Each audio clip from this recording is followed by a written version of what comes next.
عندي خبرين أحلى من بعض يخصوا النادي الأهلي.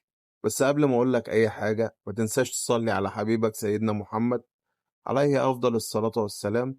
ولو أنت على صفحة الفيسبوك ما تنساش تعمل متابعة، أما لو على قناة اليوتيوب ياريت تفعل زر الاشتراك وتفعل زر الجرس عشان يوصلك كل جديد. بسم الله الرحمن الرحيم. الخبر الأول عاجل: النادي الأهلي ينهي الاتفاق مع إمام عاشور على تمديد عقده لسنة 2030.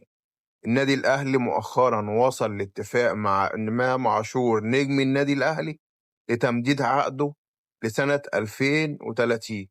النهاردة إمام عاشور كان متواجد في التمرينات عادي، وإن شاء الله ممكن يبقى المباراة اللي بعد الجاية موجود في قائمة الفريق عادي. كل التمنيات لإمام عاشور بالشفاء العاجل.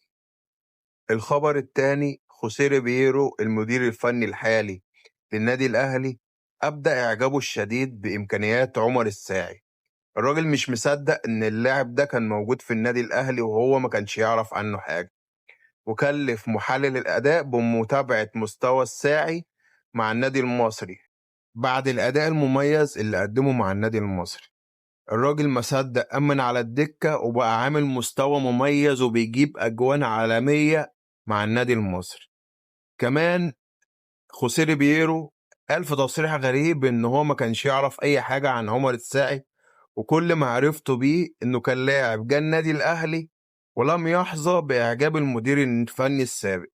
كمان طلب إن عمر الساعي يرجع النادي الأهلي في حال إنه استمر على المستوى المميز اللي هو بيقدمه دلوقتي مع النادي المصري.